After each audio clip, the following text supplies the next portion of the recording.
સુરતના લાલગેટ વિસ્તારમાં ફૂટપાથ પરથી અપહરણ થયેલા બાળકને ગણતરીના કલાકોમાં વલસાડથી બચાવતી સુરત શહેર ક્રાઇમ બ્રાન્ચ રાજમાર્ગ સ્થિત લાલગેટ વિસ્તારમાં 28મી તારીખે આ અપહરણની ઘટના બની હતી। શ્રમજીવી પરિવાર ફૂટપાથ પર રહે છે અને માતા પિતા રોજીરોટી કમાવા બહાર ગયા હતા ત્યારે બાળક ફૂટપાથ પર એકલું હતું। આ તકનો લાભ લઈને એક અજાણી મહિલાએ બાળકનું અપહરણ કર્યું હતું।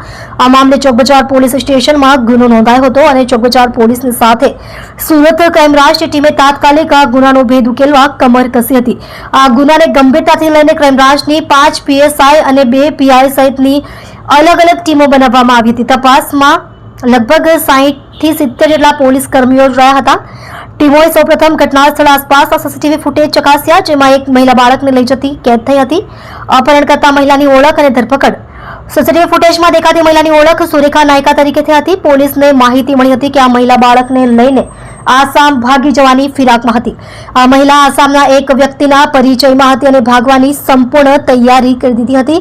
પોલીસની ટીમોએ માત્ર સુરત રેલવે સ્ટેશન જ નહીં પરંતુ નવસારી અને વલસાડ જેવા સ્ટેશનો પર પણ સઘન તપાસ શરૂ કરી હતી। ચોક્કસ બાતમીના આધારે ક્રાઇમ બ્રાન્ચે વલસાડના લીલાપુર નજીકથી આ મહિલા આરોપીને ઝડપી પાડી હતી।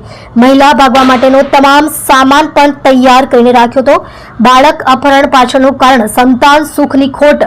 પોલીસ પૂછપરછમાં સુરેખા નાયકાએ ચોંકાવનારો ખુલાસો કર્યો હતો।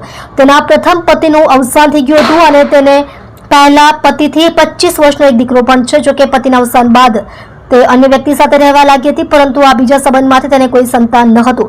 સંતાન ન હોવાની ખોટ પૂરી પાડવા માટે તેણે આ ગુનો આચર્યો હતો।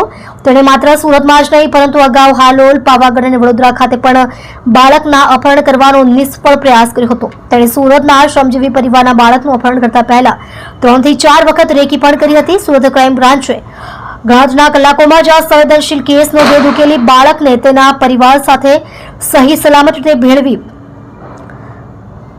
આપીને પોલીસની ઉત્કૃષ્ટ કામગીરીનું ઉદાહરણ પૂરું પાડ્યું હતું।